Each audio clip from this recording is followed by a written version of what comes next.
Welcome to Unforbidden Truth. I'm Andrew. This is part two of my interview with Jolene Lux. So from 1990 up until now, how have you coped with the loss of your sister and nephews, both emotionally and mentally?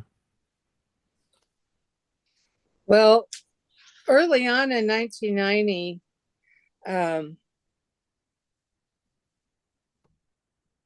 we were all in shock.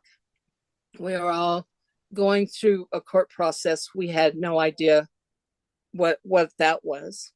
Um, it in Of course, this started coming to court about 91.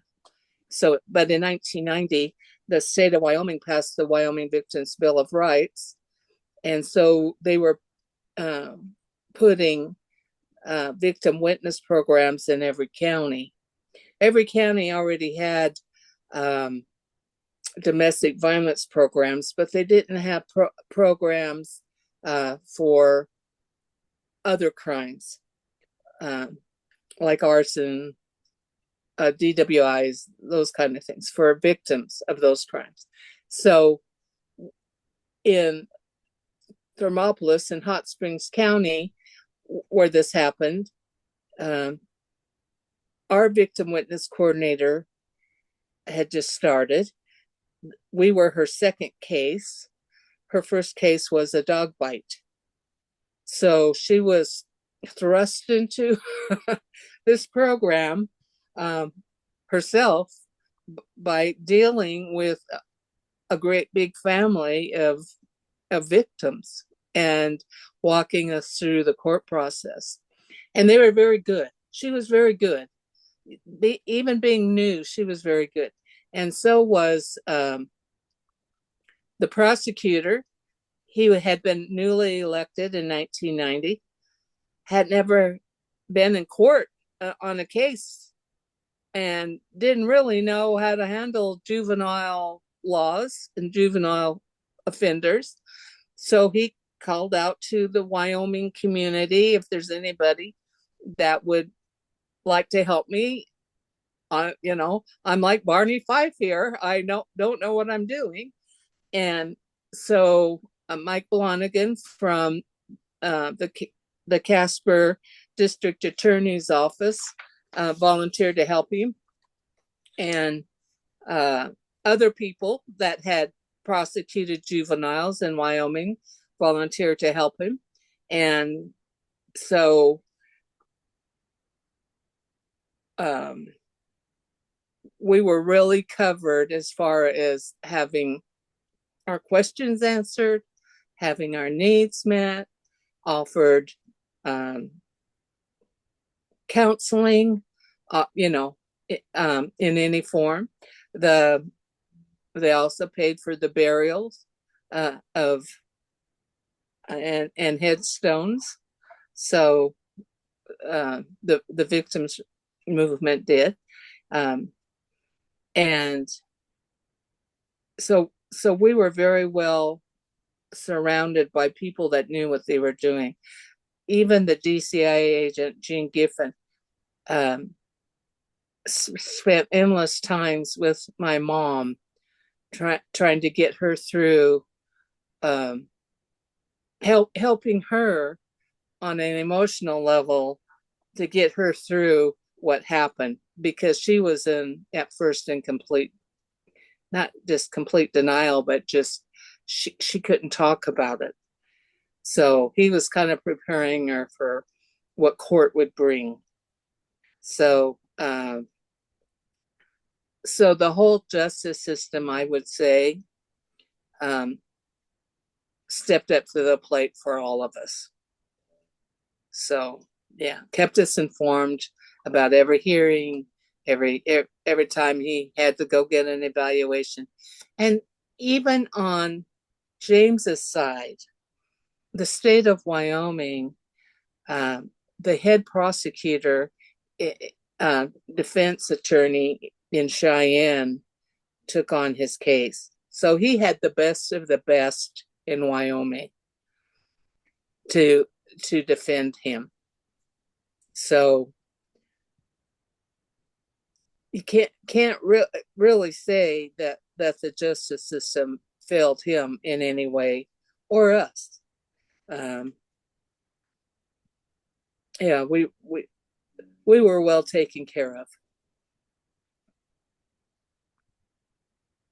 So what did it look like to you guys when he was on trial, when he, when he was convicted, when he was sentenced and everything? Were you guys satisfied with the convictions and sentences, or do you feel like, there could have been, I know at the time, obviously, he was too young to qualify for the death penalty due to his age, but were you guys satisfied with the outcome in court? So so this is what happened in that area. The trial was moved to um, Douglas, Wyoming, a change of venue, because Thermopolis was too small. He would have probably been strung up on the courthouse lawn. You know, that many angry people about what happened. And I'm saying that in jest. I'm not really hung him, but wanting, pure justice. Probably not a good jury pool in the town, in the area of Thermopolis. So they moved it to Douglas. And the day that we were all preparing to go to court to Douglas, and I was still living in Salt Lake at this time, and uh, wait a minute, that's 91. I wasn't in Salt Lake anymore. I had moved back to Wyoming. I wanted to be closer to my family. So I moved to Buffalo, Wyoming. And um, and so we were preparing to go to court to Thermopolis, or I mean Douglas, and the uh, county attorney called us and said they want to do a plea. They want to plead guilty, and we're afraid if he sees you, your family in court, he will change his mind. So do you mind not coming to court? So there was no trial. There was nothing but acceptance of the plea bargain, which is 3 life sentences to be served concurrently, all at the same time. Not life without parole, but life sentences. And at that time, a life sentence was about 9 years in Wyoming. So plus 25 years for arson. They dropped the burglary charges about the swimming pool. They dropped it just so they wouldn't have too many things to complicate the case. So he pled guilty to serve three life concurrent sentences and plus 25 years, which he could have gotten at that time, good time, which would probably be another 9 years. So he could have been out by now. So we agreed not to show up in court. So he would go ahead and plea and just go serve his time. So we were good with that. We didn't get to make victim impact statements or say what we wanted to say to him or his father.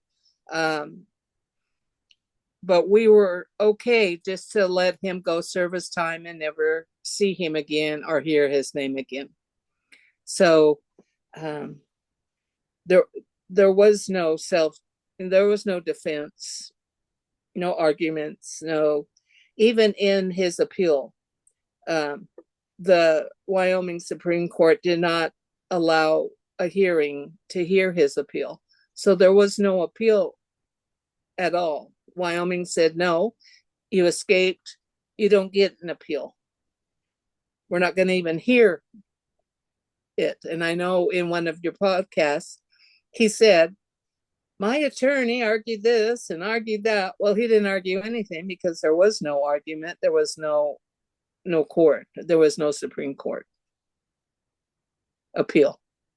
So Speaking of his prison escape, do you know much about that surrounding it and what happened after he was taken back into custody? I do know. Let's see. Um, and I only know from what I was told. So I don't know it personally because I wasn't there. I didn't get any um, court documents or anything, but I know from friends that worked that knew people that worked in the prison, um, the sheriff people I knew in the sheriff's department in Rawlins, because of my advocacy with victim witnesses, victim people. Um, they would tell me what was going on. So what happened was James identified a break in the top wire of the prison yard. And he waited until the guard had turned his back and was looking, and him and one of his friends um, jumped over the fence where there was no wire, just the fence, and dropped down into a ditch and waited until dark, and then took off towards the little town of Sinclair, Wyoming, maybe 5 to 10 miles away. Not, and I'm not sure from the prison by how the crow flies if it was even that far, but on the interstate going towards Cheyenne, that's how far Sinclair was, 5 miles from Rawlins. So they made it to Sinclair. It was after dark, and they searched for vehicles that had keys in them. They found a pickup that had keys in them, and they stole the pickup and took off on the interstate towards Cheyenne. At that time, his father, Mike, was living in Colorado. So that's why they were going that way on the interstate. They were going east. And they ran out of gas somewhere along the way. And so James took off south of the interstate out into the sagebrush and into the night. And they found the pickup and the other guy, his friend, with the pickup. So he only stayed with the pickup. The next morning, hungry and tired and probably dehydrated, he started back towards the interstate and came across a secondary dirt road that had a roadblock on it up ahead. And so the traffic was backed up. Of course, they were looking for him.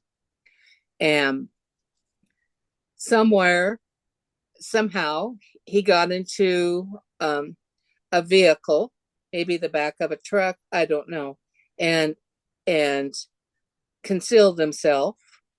And I know in past TV shows, he has said that he hung on to the axle of a truck, a big truck, dump truck, and hung on until he got to Ogden, which was even further than where he actually was, which was Echo, Utah. And we know that's physically impossible for anybody to hang on for 350 miles on the bottom of a truck on the axle. You just can't do it. Nobody can do it. It's not physically impossible. It's not physically possible. Anyway, he got off at Echo Canyon rest stop. At that time, there's a little town called Echo in Utah uh, that had the rest stop. Now it is actually still on the interstate, um, 10, 15 miles from the actual town of Echo. But at that time, it was there in this little town where there was a cafe. And so he got out of his vehicle or wherever he was being transported with and called his dad and told him where he was. And his dad says, "Okay, I'm on my way." What neither one of them knew, James or Mike, is that the FBI had his phone tapped and knew exactly where he was.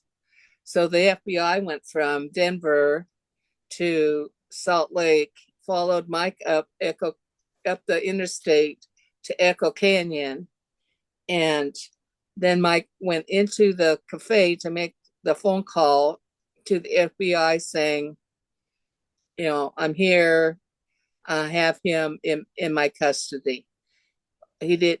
Mike didn't know that the FBI was outside pulling James out of the back of the car with his bottoms off because he was in the back seat with Mike's wife trying to do her. But the FBI pulled him out of the back of the car before that happened. James was not scarred up, was not bruised up, was not scabbed up from a ride underneath a truck for 350 miles. He was just dirty and probably tired and probably dehydrated. I don't know. Anyway, he was taken back into custody, and he was another 5 years was added on to his sentencing. So he would have had to spend another 5 years, but the full 5 years because it was an escape on his sentencing. Later, we found out that because he escaped, he was not eligible for parole. So, which was a blessing to us, but stupid for him to escape. I know on one interview he said, "I was a prisoner. It's my job to escape." Well, that's what prisoner of war people do, not prisoners of the state. Have you heard those terms in old war movies where the prisoners of war say, "It's my job to escape"? Right. Well, Yeah, I have. that's what he is saying. It's my job to escape. No, it's not. It's your job to serve out your life sentence. Right. Yeah. And what's crazy is he would have qualified for the new juvenile laws hadn't he escaped. Like you said, he might possibly be walking the streets this day if it weren't for that escape. So pretty crazy turn of events. It, it, at that time, when I heard, and because I was on the victims list, I got the phone call when he escaped, and I got the phone call when he was apprehended. The day after he was put back into Rawlins. They don't tell you while they're transporting him because they don't want some kind of a shootout on the highway somewhere. Right, right. Um, so in that 7 days, I had a terrible migraine headache, and I had never had migraines before. But as soon as I heard he he was apprehended and back in prison, my headache went away. So it must have been blood pressure or something that had kept my body hyper, you know. So it did affect me physically. Um, I know for my mother, we cried together that he had been apprehended. So yeah. Have you or your family ever had any type of like contact with him before or after being convicted? Like, for instance, I interviewed a woman who was paralyzed from a school shooter. He killed a few people and shot a few others, and she went to actually go visit him in prison and to get some type of closure in her life. Have you ever done anything like that with James? Yes, and I don't remember the name of the program, but it was through the parole board. They had a special grant. And I had mentioned once to the victim witness coordinator on the parole for the parole um, program that I would like a chance to talk to him and ask him why. Why did you do it? And so when they got that grant, she contacted me, and my daughter um, and I participated in the training program to get you ready to go into the prison. What's expected of you, what you can do, what you can't do. um no guns, no knives. I'm just teasing, I'm just kidding about that. Not that I would, but um so they prepared us on what we are going to say, what the maybe the most effective way to say it, but we could say anything we want. We could curse at him if we wanted to. We could do whatever. We just couldn't touch him or threaten him physically in any way. And we agreed to that. So it took maybe 6 or 8 sessions with them, and it was the coordinator of the program and a lay preacher that went to the prisons and did like Bible studies and maybe counseling with different prisoners. Um, it was him. His name was Rick, and this gal, and so they also met us when we went to Torrington, and they were with us during this visit. We visited. I'm saying visit in the wrong way. We didn't have like a chit chat, how are you doing type of thing. But our time there was about 4 hours, and asked him some really pointed questions, which he circumvented and didn't really answer. Um, but when I asked him, um, why did you do it? What what prompted you to do it? Why did you do it? He looked at me, and his eyes, which are usually dark like a snake's eyes, and so you couldn't really see his soul. You couldn't see any light in his soul, but his eyes, something from behind his eyes kind of lightened up his eyes, and he said to me, to please my father. And then that darkness came. Now, I'm not saying that because I think his father told him to do it. I think he wanted his father to give him more attention, to say, you're my only son now. We're going to, you're the apple of my eye. I'm going to get, whatever you want, whatever, I'll do it for you. I think that's what he wanted. And that's what he told me. So we were there 4 hours. My daughter and I walked out of there, and we go, yes, we conquered that hill. We got closure isn't the right word, but we got some kind of accomplishment out of being able to confront him and tell him just exactly how we feel about what he did.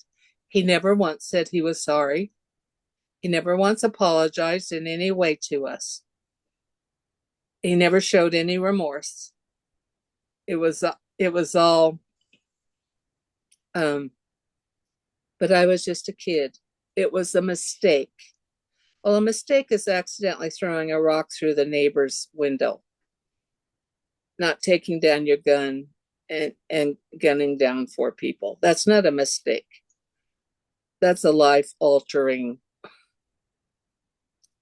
incident that even altered his life, altered his dad's life for sure, altered the boys' friends in school. They all had to have counseling. They had mass counseling sessions for the kids in school that knew the boys. Uh, the whole town of Thermopolis was in an uproar. The state of Wyoming was in an uproar, and it wasn't just wasn't just me and my sisters and my mom. It was our cousins and aunts and uncles, and even Willy's family. Willy's family was in an uproar about it and swore vengeance. So it was upsetting to a lot of people. He affected a lot of people, not just me, not just my immediate family, but really the whole state of Wyoming, because laws were changed after that.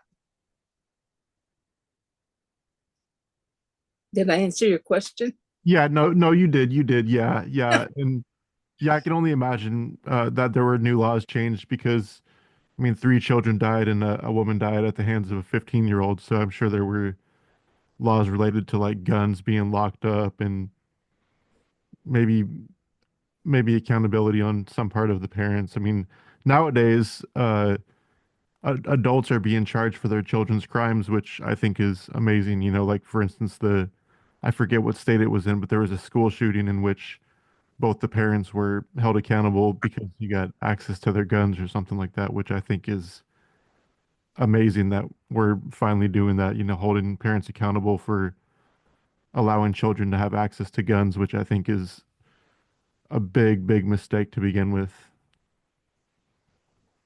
I agree, and I'm pro gun, um, but on the other hand, we need to take precautions on what weapons we have.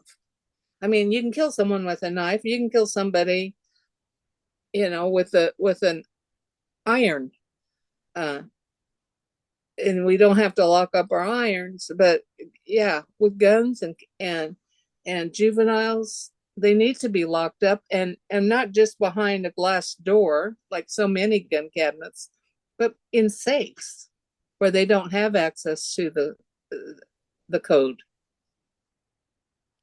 Right. Yeah, I agree 100%. I'm pro gun too, but there's there's a point where it shouldn't be accessible to people under the age of what is it, like 18 or 21, where you can actually own a gun because guns are very interesting to young kids. And I know when I was young, I was fascinated with guns and Well, if an 18-year-old can go off to war, I think they should legally be able to own a gun. right. Uh, Yeah, I agree. but yeah, if you're living at home, you're still under your parents' care physically. You need to have restraints on your guns, and he had free access to his guns. One time, I was there visiting, and Beckie came running in. She had been out hanging up clothes on the line, and she says, "Jolene, come take this gun away from Jamie." And I said, "What gun?" "His pistol. He's shooting the ground at the boys' feet and telling them to dance like the cowboys, in like movies." And I says, "What are you taking away from him?" She says, "Because he won't listen to me, but he respects you." So I walked out, and he was smirking at me like, "What are you gonna do, B?" And I held out my hand and I said, "Give me that gun right now." And he looked at me for about 5 seconds and he handed it over and he says, "My dad will give it back to me." And so Beckie and I took it in the house. We unloaded it and we hid the bullets in one place and the gun in another. That night when his dad got home, um, and the younger boys were in bed because it was late, um, James heard him come out, and he was eating at the table, and he said, Becky took my gun away from you today. And Mike said to him, that's okay, son, I'll get it back for you. And Becky had told him, I was sitting there, I was folding clothes on the couch, sitting there folding clothes so I could sleep on the couch.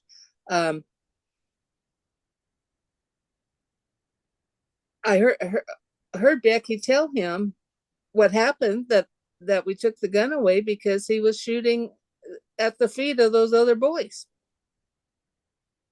Mike didn't care. He enabled James in so many ways. He fed into it. And that's why I blame him too.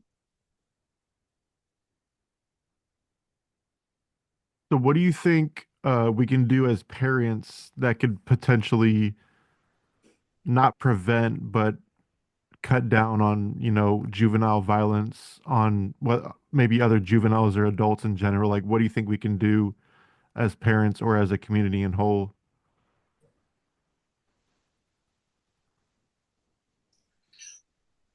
I think education on safety, for one. If you hear somebody talking about something you know isn't right, tell a trusted adult. If you see something that you think is a little different or strange, tell a trusted adult, like a teacher or preacher or somebody you trust, parent, somebody. Um, Also, um, be vigilant if you have guns or knives or sabers or whatever in the home, to make sure that they're locked up, that they're not easily accessible. And I think, by all means, by teaching your kids personal boundaries, and not being talked into doing something that you know is wrong, and don't let anybody bully you into something, or peer pressure you into something that you know is wrong. Don't go along with the crowd. If you know it's wrong, get away. So, what would you like to say to the families that have been impacted by gun violence, like your family has, in the sense of, trying to cope or just move on, day to day living? First of all, you need to identify every victim in your family, including the youngest ones. They might even only be 2 or 3, maybe not even in kindergarten yet. They're still impacted by what happened because they see, the outcome from the adults and the older kids. So, like, my nieces and nephews were young, but and until they were older and could really verbalize it, we didn't know how it impacted them, that how they were scared that another cousin was going to come kill them, or that cousin was going to come kill them, or somebody they know might come kill them. And when you identify that, then you can get them counseling or talk to them about safety. um, I think being aware of mental health issues is important. Um, and I'm not saying James had mental health issues. I I just think he's a psychopath, always was, um, because of the way he was treated when he was younger. And Becky happened to be in that perfect storm place. She was the victim, the target for that perfect storm that his mom and dad created. Um, so I think we need to be aware of those kind of dynamics. Um, Also, if you have children and you're dating um, someone um, with children, or even if you don't have children, but they have children, there's a wonderful tool called the background check. See what kind of background that person has. If Becky had done a background check on Mike, she would have learned a lot of things that we found out after she was dead. The DCI agent told my mom. Um, so the background check now you can get it online for $1.99. I think it's a valuable tool if you're going to start dating someone, because you just don't know what the world is a broken place. You just don't know who's out there, especially if you're finding and dating online. You, you can be whoever you want to be online. Um, and unless meet them in church or someplace, even then you need to do a background check if you're planning on making a permanent life with them. Of course, back then there wasn't an internet. So, I mean, if there was, it wasn't in Wyoming. It wasn't accessible in homes and stuff yet. Um, I don't remember when the internet actually came came about, but so it was in the homes and it was a dial up and all of that. Um, but yeah, the the internet will give you information and yeah, background checks are a good tool. So, is there anything that you would like the public to know about your sister or your nephews or this case for that matter?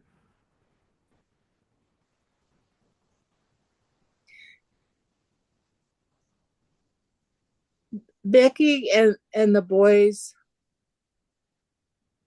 lives were taken away from them. They didn't have a chance to live out their dreams, especially Tyrone, the 5-year old. They didn't get to live his dreams. Neither did Jessie or Willy. We don't know what they would be today, but if they had lived, Tyrone would be 40 years old. That's practically half of his life he could have lived by now. Um,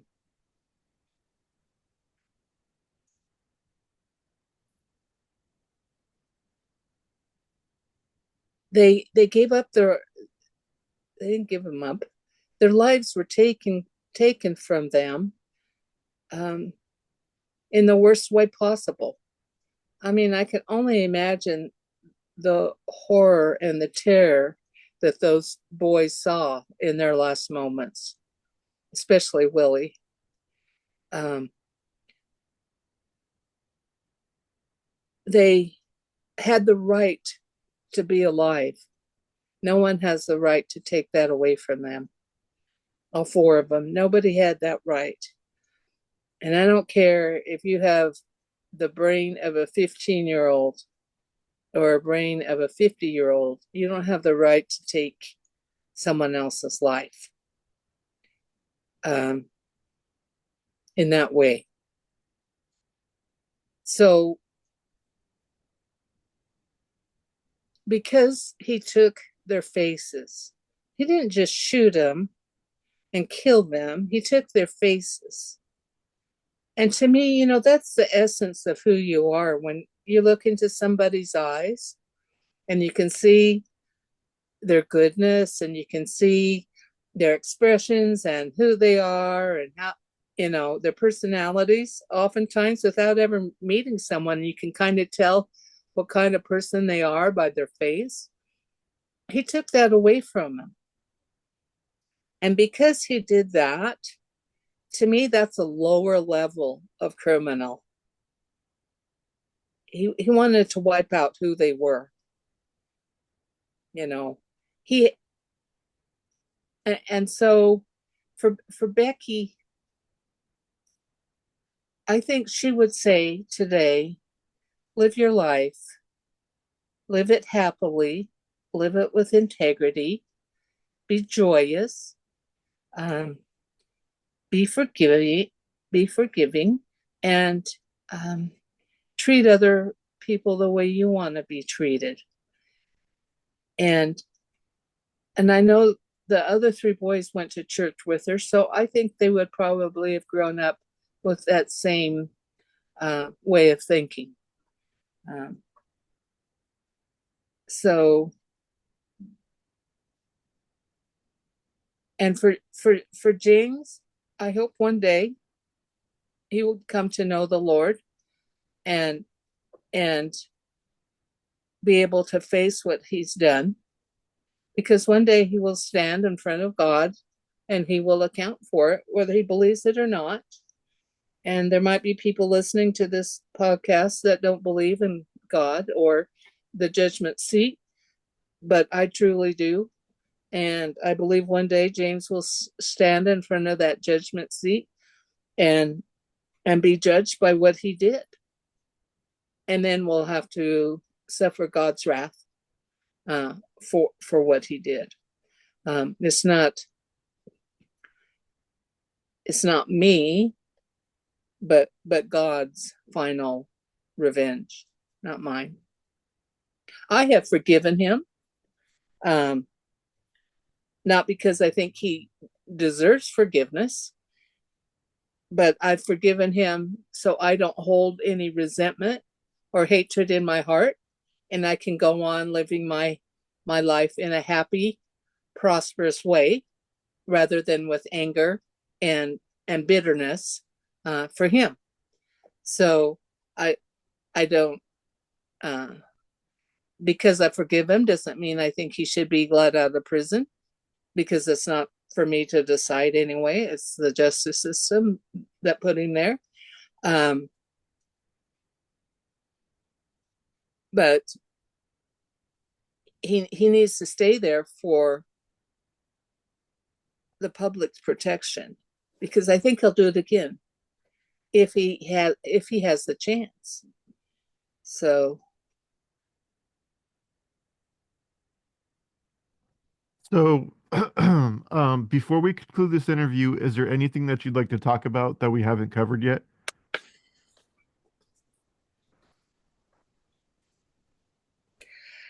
mainly, I would just like to take this opportunity to thank you and Andrew for allowing me to be on your podcast and maybe debunk some of the things that James has said in his podcast to you.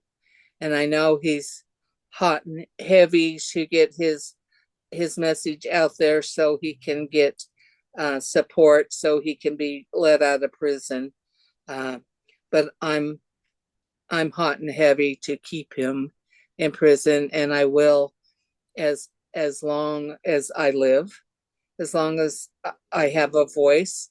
Beckie will have a voice. But I want to thank you for allowing me to be Beckie's voice today. Yeah, of course, and I'm glad we were able to, connect and do this. And I've always been interested in talking to somebody related to this case, other than James Wiley, who I've known on and off for about 5 years. So it was good to get your perspective, and I appreciate your honesty and opening yourself up to do this. I don't believe you've ever spoke publicly about your sister or your nephew, so I appreciate you doing so. I was on an A&E television show with my youngest sister, um, Kids Behind Bars, Life or Parole. I spoke publicly there, but on TV. Okay, yeah, it's been years since I've seen that, so I've Yeah, it's been years since we did that, but I thought Beckie's voice needed to be heard at that time too, because that's when it all came out that he was just a kid, and he shouldn't have to um, live his life in prison, and yeah, he was trying to garnish support for his side. And that was before the Wyoming Supreme Court said, no, you don't get a retrial, you don't get a resentencing. So my sister and I did go on that one. I have spoken publicly in my work with crime victims. I did that for 15 years. Not only domestic violence victims, but also victims of all crime, which include murders and all of them. And I spoke publicly for the parole board program that I talked about, and my experiences doing that. So, but this is the first time that I've done a podcast, and hopefully it will get to a different arena of people that haven't heard me before and heard the truth. And I do want to say this too. I have spoken the truth and with integrity today. And even after 35 years, there's so much of it that is still embedded in my memory, and it comes up just like that. So there's some of the things that, like different people's names, that I have to kind of think, now what was that name? I had to go back and try to figure out what the name was. But most of the details I remember like it happened yesterday. And that happens too on her birthday and on her death day. So those are times that I reflect and think, okay, what would Beckie do today? And I always try to honor something that and do something that she might do, like help somebody out, or pay for somebody's groceries, or do something that I know that it would be easy for her to do. Not that it isn't easy for me to do, but I try on those 2 days especially, I try to think of something special to do in her name. And not that anybody even knows that that's what I'm doing, but that's what I try to do. That's really cool that you do that. That was part two of my interview with Jolene Lux. Thank you for listening.